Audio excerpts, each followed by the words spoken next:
Компания Hyundai полностью рассекретила кроссовер Santa Fe пятого поколения. Почти месяц назад корейский автопроизводитель опубликовал фото интерьера и экстерьера Santa Fe, который радикально преобразился.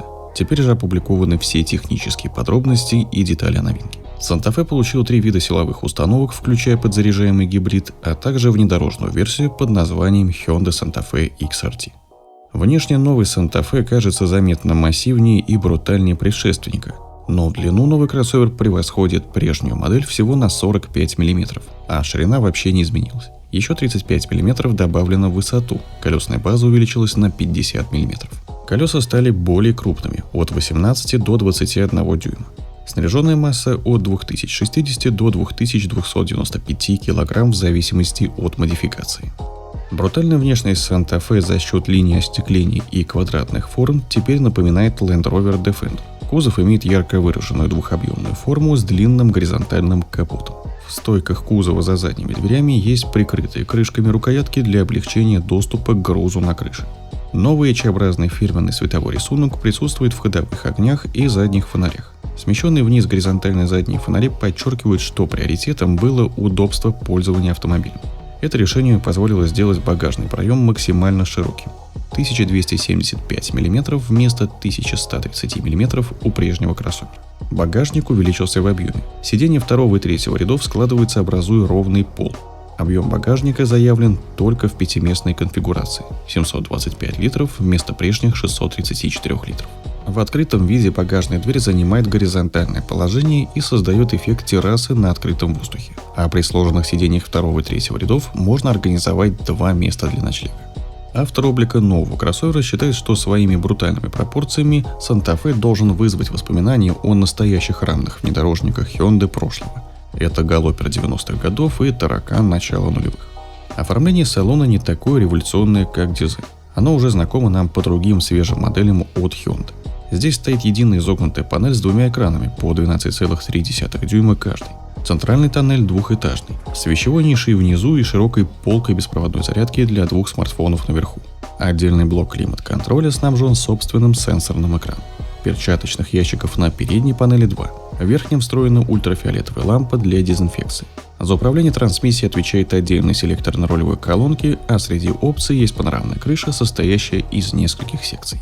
Предусмотрено 5 вариантов отделки салона. В топовом исполнении каллиграфии сиденья обиты кожей НАП.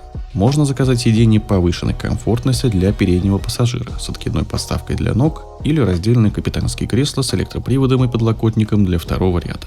Santa Fe может иметь до 10 подушек безопасности, адаптивный круиз-контроль и полный набор электронных ассистентов. Стоит также отметить, что в салоне стало просторнее. Пространство для ног на втором ряду увеличилось на 3,5 см, на третьем на 1,5 см. Запас пространства по высоте в третьем ряду вырос на 7 см. Еще тут появился отдельный блок для управления кондиционером и 2 порта Type-C.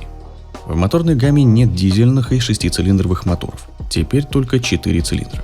Базовым, как и прежде, будет атмосферник 2,5 литра GDI, 194 лошадиные силы и 246 ньютон-метров. Но теперь он работает с 8-ступенчатым гидромеханическим автоматом. Есть и турбомотор 2,5 литра TGDI, 281 лошадиная сила, 422 ньютон-метра. Он работает в связке с 8-ступенчатым преселективным роботом. Такой Santa Fe разгоняется до 100 км в час за 8 секунд, а максимальная скорость составляет 210 км в час. Такой двигатель будет ставиться только на машины для Кореи и Северной Америки.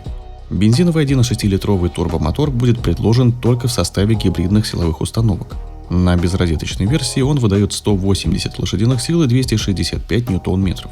На подзаряжаемой от внешнего источника версии PHEV 160 лошадиных сил и 265 ньютон-метров. Мощность встроенного в 6-ступенчатый автомат электромотора в обоих случаях не называется.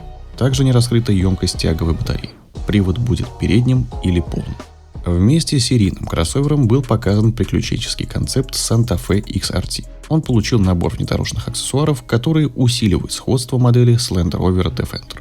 Автомобилю добавили лестницу на 5-й двери, тросы-веткоотбойники и бокс для мелких вещей на заднем боковом стекле. Дорожные шины заменили на грязевые. Запасное колесо переехало на экспедиционный багажник на крыше. Решетка радиатора имеет иной рисунок. Передний бампер получил другую форму, увеличивающую угол въезда, а в заднем бампере появился встроенный фаркоп. Также по кузову разбросаны крепления для экшн-камеры.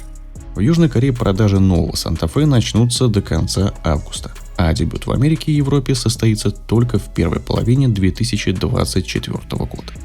Друзья, как вы считаете, новый Santa Fe с брутальным дизайном стал выглядеть лучше? Или же вам больше нравится внешность предыдущего поколения? Поделитесь своим мнением в комментариях. А если вы интересуетесь автомобилями, то заглядывайте в мой телеграм-канал, где каждый день выходят актуальные автомобильные новости. Ссылка будет в описании под видео и закрепленном комментарии. Переходите и подписывайтесь, чтобы не пропускать новые видео и быть в курсе последних событий автоиндустрии.